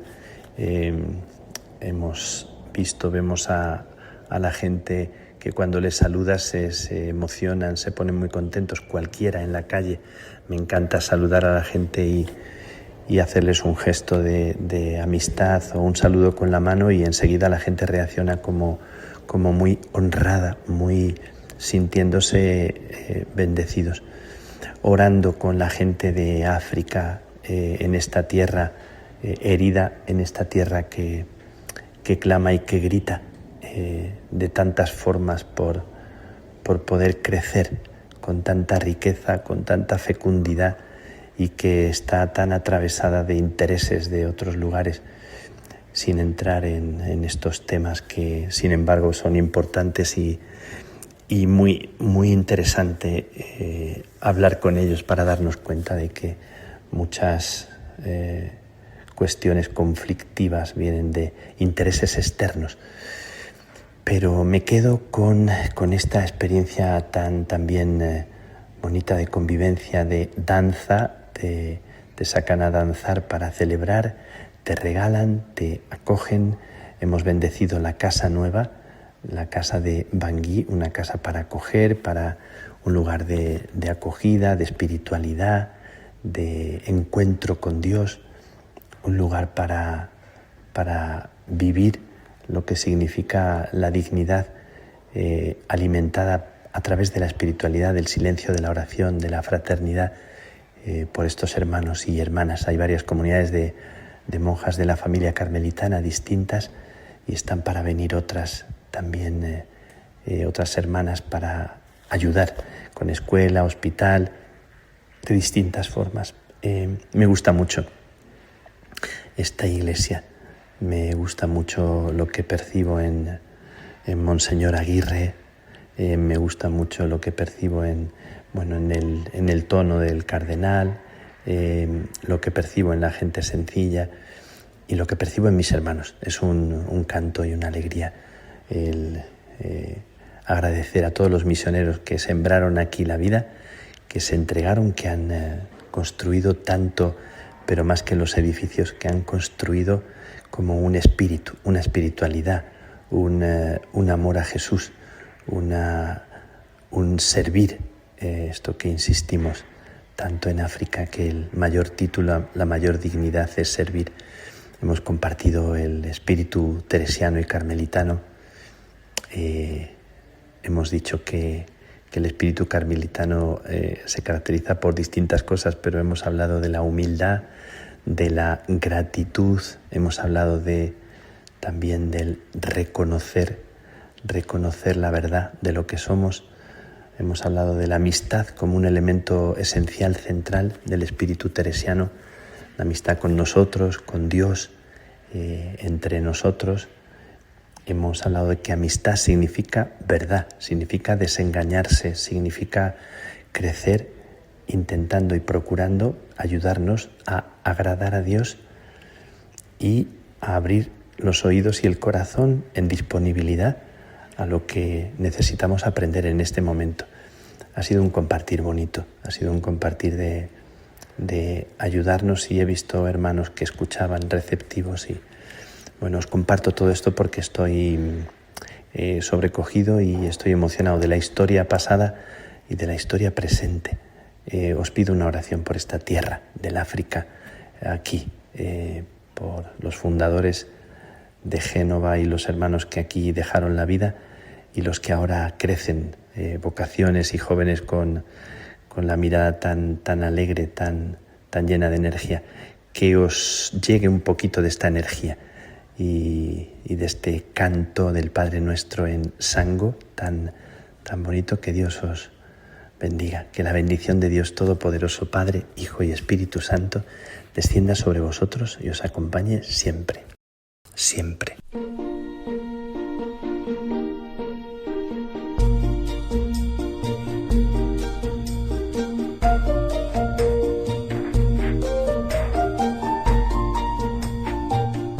Testimonios de encuentro y amistad con el Señor que se convierten en una luz de esperanza en la noche.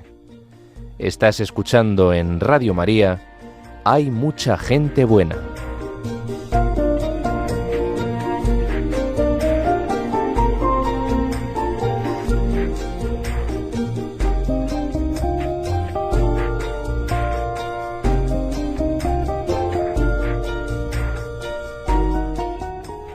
Cayetana Jairi Johnson, en Jesús en su tierra, nos habla de Saba y la tierra etíope.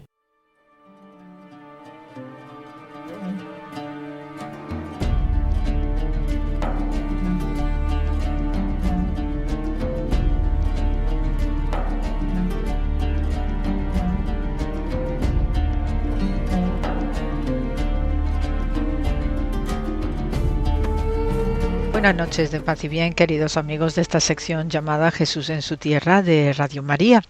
Y bien, pues ya que os mencionaba la semana pasada acerca de este encuentro diplomático entre el rey Salomón y la formidable reina de Saba, y con este intercambio de mensajes de tipo acertijo, de también algunas veces de tipo trabalenguas, pues os comentaba que os iba a añadir alguna información más también para comprender lo que fue el papel de esta gran reina que parece ser que por todo lo que sabemos de historia comparada y también con algunos restos arqueológicos, incluyendo una famosa inscripción que apareció en Jerusalén y que se corresponde en tiempo y forma a un siglo 9-10 parece ser, y que coincide plenamente con ese momento en el que el rey Salomón pues tenía estas relaciones diplomáticas y comerciales con este reino vinculado al mundo etiópico, al mundo también del sur de la península arábiga, pues va a aparecernos este sello que además,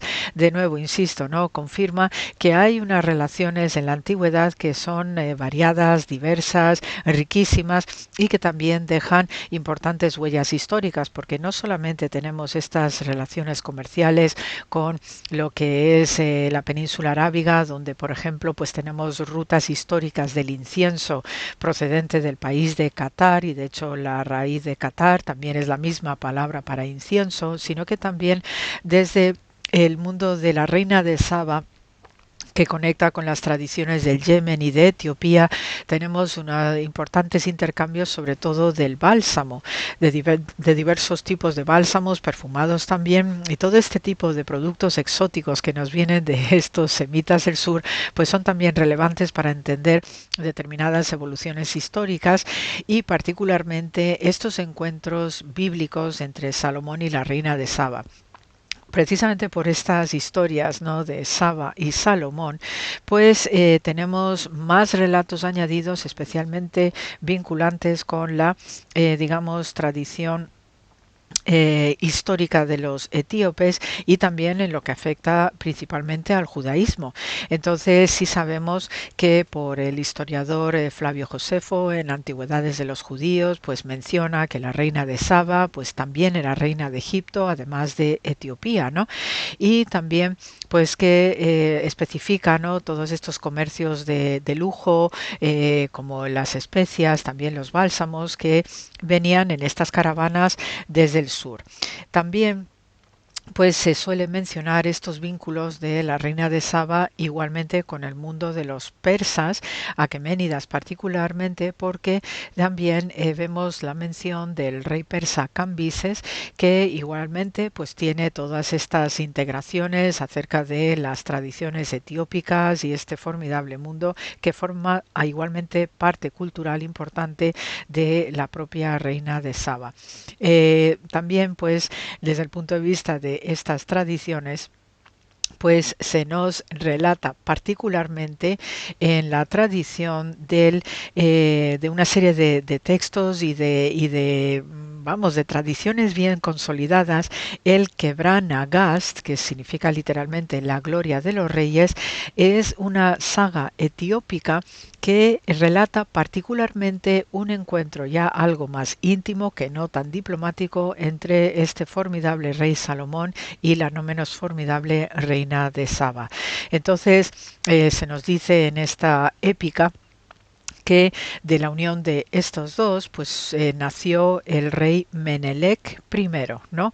Y aquí pues sí que tenemos diversas historias, ¿no?, que también se puede rastrear a través del Evangelio de Mateo en el capítulo 12 o de Lucas en el capítulo 11, donde se nos menciona, según nos narran estas tradiciones también etiópicas, hay unos paralelismos que se nos dicen en estos evangelios, que la reina del sur, que era esta la manera de mencionar lo que se refiere a la reina etiópica de Saba, donde pues se describe como en aquellos tiempos el rey Salomón pues tenía intercambio con mercaderes de todas partes, también para embellecer y enriquecer lo que es la construcción del templo de Jerusalén. Entonces menciona especialmente a la reina Maqueda de Etiopía, y por ello pues parece ser que aunque tenemos la región de Saba y se la conoce a la reina de Saba con este epíteto, pero ya vamos afinando más en lo que es la existencia histórica de una reina llamada Maqueda en Etiopía. Y por ello pues también se nos describe en estos textos, ¿no?, de la tradición etiópica, como también haciendo algún paralelismo con lo que nos dicen los evangelios de Mateo y de Lucas, que la reina Maqueda pues también estaba igualmente fascinada por la sabiduría del rey Salomón. Y entonces el mismo Salomón pues también queda fascinado por esta reina y la recibe con mucho detalle de regalos, también la agasaja muchísimo en su palacio y en un momento dado ella, la reina de Saba o la reina Maqueda, pues se siente tan fascinada por todo este mundo del rey Salomón que termina convirtiéndose al judaísmo. Y entonces, en el momento que se convierte al judaísmo, pues antes de partir a su tierra, pasa la noche con el rey Salomón y entonces ahí es donde vamos a entender pues cómo nace el primer rey etíopico que se le llama el rey Menelik, ¿no? En este tipo de tradiciones pues vemos pues más historias, más relatos, sobre todo en el libro de Aksum, donde se refiere a la reina de Saba llamada Maqueda como estableciendo también la capital de su reino y reorganizando ya el mundo particular del reino una vez conversa al judaísmo. También, pues gracias a esta conversión al judaísmo, esto es lo que va a propiciar que unos cuantos siglos más tarde, pues se produzcan conversiones al cristianismo. ¿Y por qué? Porque en esta península arábiga, antes de la llegada del Islam, pues igualmente se iban asentando no solamente comunidades judías históricas, sino que también cuando ya surge el cristianismo como tal, pues igualmente se van haciendo fundaciones de monasterios a lo largo de la península arábiga e igualmente hay cristianos que se van a instalar en ciudades para también pues eso vivir y desarrollar sus familias, etcétera, porque aunque no lo parezca, pero en la antigüedad la gente se movía muchísimo y por ello pues tenemos a etíopes que se van a ir convirtiendo al cristianismo gracias a Felipe el Evangelista, ¿no? Que aparece mencionado en los Hechos de los Apóstoles en el capítulo 8, ¿no? Y también pues se nos comentan pues más aspectos de todos estos devenires y estas evoluciones del cristianismo, donde tampoco quedan apartados los judíos etíopes que se conocen habitualmente como los falashas o también Beta Israel. Y en este sentido, estos judíos etíopes, pues se les suele considerar dentro de todas estas tradiciones legendarias de la unión íntima de Salomón y la reina de Saba, que se consideran a estos judíos como descendientes directos de Menelik, este primer hijo que tienen los dos reyes, ¿no? Y parece ser que ya desde un punto de vista también más histórico, pues estos falashas, pues probablemente desciendan no solamente de lo que dice la tradición a partir del hijo de Salomón y la reina Saba, sino que también tienen que ver con un grupo de judíos exiliados con el rey Nabucodonosor, que fueron a parar a esta zona de la península arábiga, también a otras partes de África, y que luego pues estuvieron viviendo con cierta tranquilidad mientras los persas aqueménidas pues se convirtieron en los nuevos señores de la región. Y por ello pues estos judíos, ¿no?, descendientes de este hijo de Salomón y Saba, Menelik, pues también pudieron seguir avanzando a través de África, llegando tan lejos como Sudán igualmente. Y por eso, pues dentro de lo que es esta saga llamada Kebra Negast de los etíopes, pues todos los emperadores que han venido o reyes que han venido a continuación, pues siempre van a estar enfatizando esta ascendencia legendaria donde no solamente vamos a tener judíos, sino también cristianos. Y este ámbito etiópico cristiano también es muy importante destacar a propósito de lo que es la Sagrada Familia, que cuando huye a Egipto, pues también tiene un desarrollo histórico muy importante en el sur del país de los faraones, ya en el extremo sur del río Nilo, y tenemos muy claro que hay un monasterio llamado Muharrak, donde se da un cristianismo de tipo copto, pero también etiópico desde fechas muy tempranas. Coincide en tiempo y forma histórico pues con este proceso donde no solamente, de nuevo, no repito, no solamente hay judíos, sino que también hay cristianos que están moviéndose por la zona africana, por toda la península arábiga antes de la llegada del Islam. y coincide también con las tradiciones de la Sagrada Familia en Egipto, sobre todo en este punto más bajo, más al sur del país, donde van a recibir precisamente en este lugar llamado Muharrak, en la zona de lo que conocemos como la montaña de Cuscam, que ya se sabe que históricamente a finales del siglo IV pues se suele considerar este lugar como el paraíso de los santos padres, ¿no? Refiriéndose primero a los padres coptos, ¿no? Propios del cristianismo egipcio, pero también van a ser integrados o van a estar coexistiendo con etíopes, porque también estos cristianos etíopes pues van sintiendo, gracias a la tradición copta, cuál es el itinerario de la Sagrada Familia en Egipto. Y por eso, pues también por la proximidad geográfica, pues va a ser un foco de atracción este lugar llamado Muharrak para la peregrinación etiópica y por lo menos vivir este momento final de la Sagrada Familia en Egipto, porque en este lugar de Muharrak es donde va a recibir San José especialmente la confirmación de la muerte de Herodes el Grande y sobre todo el poder cumplir con el retorno a Nazaret, ¿no?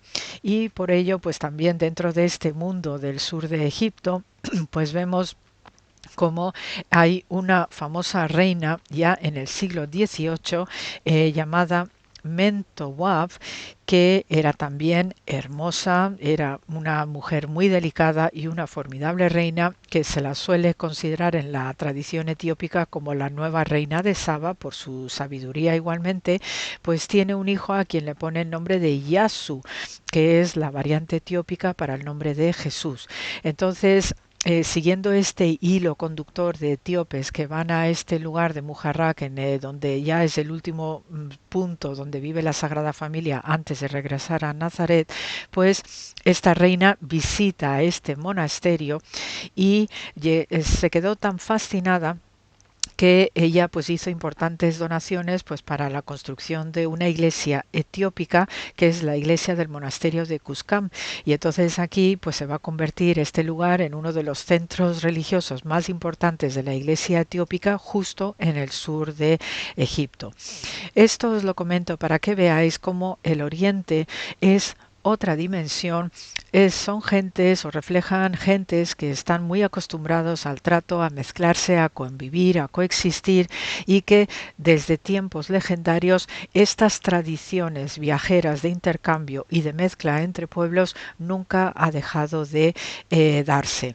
Y por ello, pues en esta fecha tan reciente como el siglo XVIII, que venga esta formidable reina, ¿no?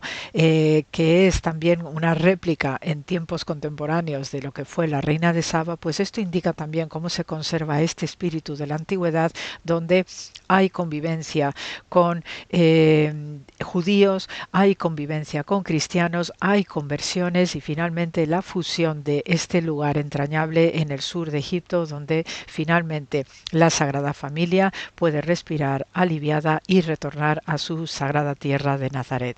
Así que con el programa de esta noche se os manda mucho amor como siempre. Gracias por la escucha y hasta la semana que viene.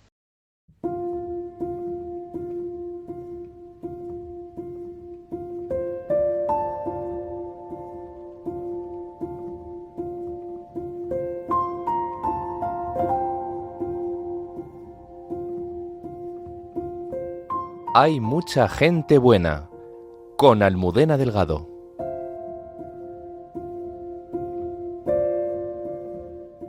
En Entre tú y yo, la hermana Carmen Pérez y José Manuel Palomeque van a dialogar sobre la Cuaresma como un tiempo propicio para profundizar en el amor al Señor y examinar nuestro corazón.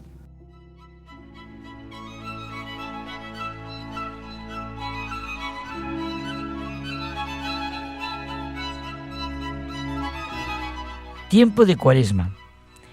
Y verdad, José Manuel, que nuestro corazón enseguida siente tiempo de conversión. Uh-huh.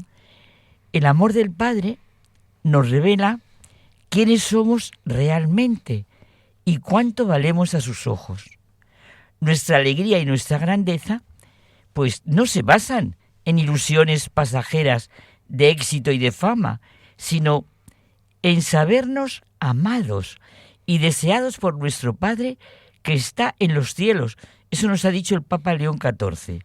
Y nos recuerda que la Cuaresma es un tiempo propicio para profundizar en el amor al Señor y examinar nuestro corazón, siempre un don de Dios.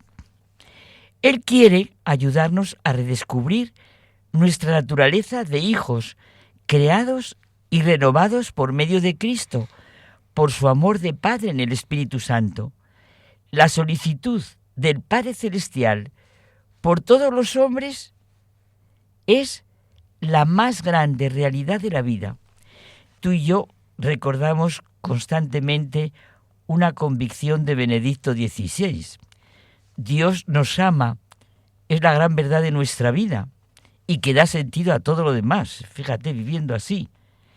Siempre es tiempo para expresar sincera gratitud al Señor por las maravillas que hace en favor del hombre.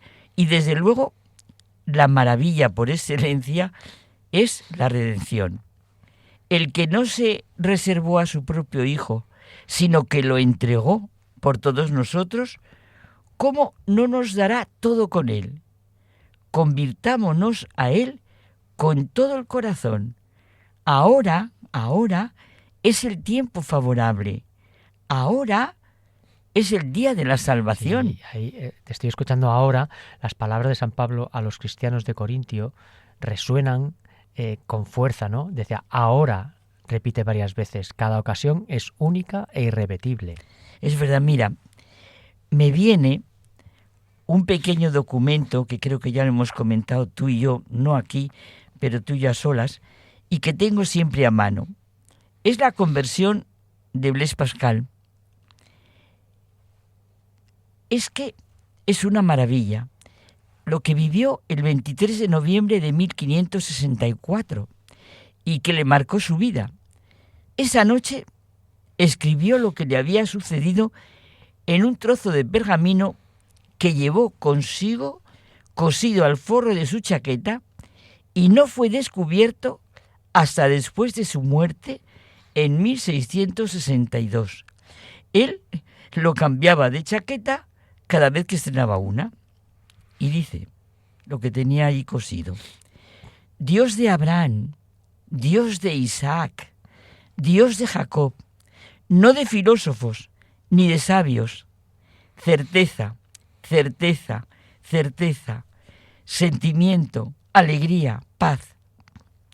Dios de Jesucristo, Dios mío y Dios vuestro. Tu Dios será mi Dios. Olvido del mundo y de todo excepto de Dios. A Él no se le encuentra sino por las vías enseñadas por el Evangelio. Grandeza del alma humana.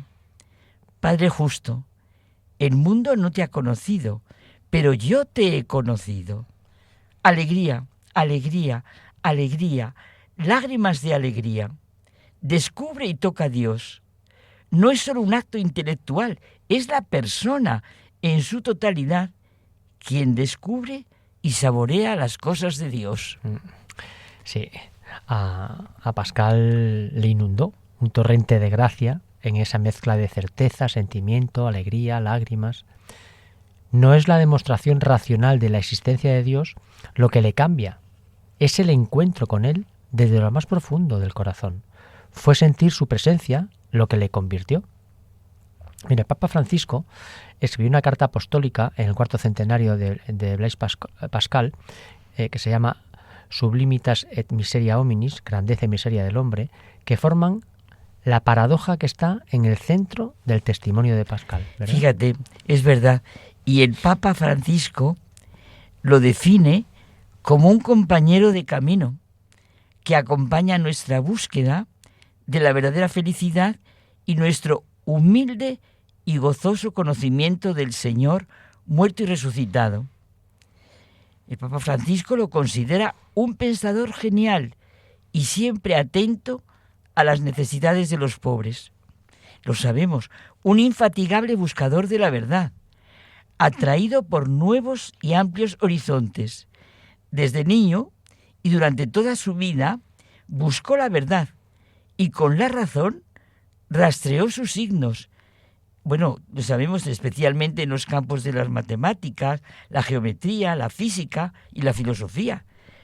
Realizó descubrimientos extraordinarios desde muy tierna edad, pero no se detuvo allí. Y en un siglo de grandes progresos científicos, como dice el Papa, acompañados de un creciente espíritu de escepticismo filosófico y religioso, Blaise Pascal se mostró como un infatigable buscador de la verdad, atraído por nuevos y más amplios horizontes. Por eso no pudo acallar la antigua pregunta del alma humana, relatada por el salmista. ¿Qué es el hombre para que pienses en él? ¿El ser humano para que lo cuides? Esta pregunta está grabada en el corazón humano y escribió en una meditación: una nada respecto al infinito, un todo respecto a la nada. Oye, y recordamos también lo que dijo: odio esas raquíticas maneras de pensar, esas tonterías de no creer en Jesucristo con todo lo que conlleva, en concreto en la Eucaristía. Eucaristía como misterio, el máximo misterio de amor oculto donde Dios se esconde bajo la apariencia de pan. Tenía un gran deseo de morir en compañía de los pobres. Después de recibir los sacramentos, sus últimas palabras fueron: que Dios no me abandone jamás. El deseo del Papa Francisco fue presentarnos sus escritos como una obra luminosa y el ejemplo de su vida profundamente sumergida en Cristo, que nos puede ayudar a seguir hasta el final el camino de la verdad, la conversión y la caridad. Mira, Benedicto XVI también mostró una gran admiración por Blaise Pascal, citándolo como un pensador profundo que unió la razón con la fe y así entendió admirablemente la condición humana. Claro, y con lo que le gustaba a Benedicto XVI, la razón y la fe, claro, se entusiasmó. Para reflexionar sobre el sufrimiento humano, en una audiencia, el Papa Benedicto recordó sus palabras: la pasión del Señor continúa en el sufrimiento de los hombres. Jesús estará en agonía hasta el fin del mundo. Es verdad que el Papa Benedicto no escribió una encíclica exclusiva sobre Pascal, como tú has recordado el Papa Francisco, pero recordaba mucho su testimonio por la búsqueda de Dios como apuesta existencial que compromete toda la vida. Un gran ejemplo de nuestro tiempo de Cuaresma, tiempo de conversión. Mira, todos hemos repetido la famosa frase atribuida a él de que el corazón tiene razones que la razón no entiende. Y cuando nuestro corazón está abierto al misterio de nuestra redención, no hay medida ni criterio humano para contemplar el amor de Cristo. La lógica puramente racional o las medidas de justicia humana quedan completamente separadas por la gratitud de la gracia divina. Y como él dice, ¿verdad? Eso que a mí, bueno, es que me ha encantado. El Dios de Abraham, el Dios de Isaac, el Dios de Jacob, pues sí. El Dios de tantos testigos, como hemos visto en Blaise Pascal. Y recordamos lo que decíamos al comienzo, su experiencia no del Dios de eruditos y filósofos, no. Certeza, certidumbre, alegría, paz. Dios de Jesucristo. Para los cristianos, la Cuaresma es el tiempo por excelencia para que nos encontremos con nosotros mismos ante la misericordia de Dios, para hacer pie en nuestro interior, para esa continua conversión que necesitamos.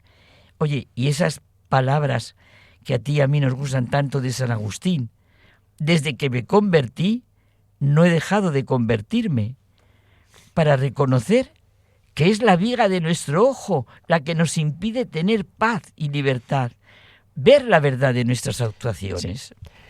La Cuaresma es el tiempo indicado para convertirnos y ver el pleno sentido de la llamada que Dios nos ha hecho a la vida. Soy yo el que ha de convertirse. Nadie puede convertirse por mí. De mis respuestas surgen la paz y la libertad interior que tanto anhelamos. Mira, el Papa León XIV nos invita a un tiempo de renovación, llamando a regresar a casa y volver al amor verdadero a través de la entrega total. Destaca la importancia de reconocer a Cristo en los pobres, la oración constante y el desarme del corazón. Esto es precioso. Abrir nuestro corazón a Dios y que Dios ponga su morada en nuestro interior.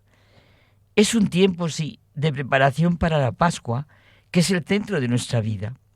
La alegría de la Pascua, alejándonos del temor y el miedo al sufrimiento y abrazando nuestra cruz. Tiempo, sí, de renovación y esperanza, sintiendo la necesidad de caminar juntos en esta esperanza fiable, mostrando, pues sí, solidaridad con los marginados, con los que sufren, con los pobres. Eso es la Cuaresma, tiempo por excelencia para encontrarnos con nosotros mismos en la Iglesia de Cristo.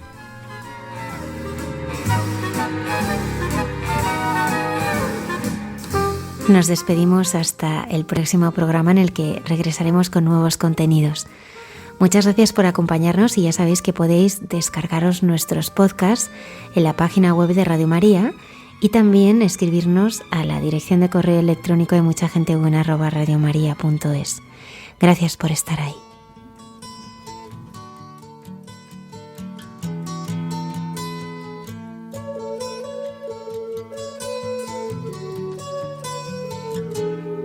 Han escuchado en Radio María Hay mucha gente buena, un programa que dirige Almudena Delgado.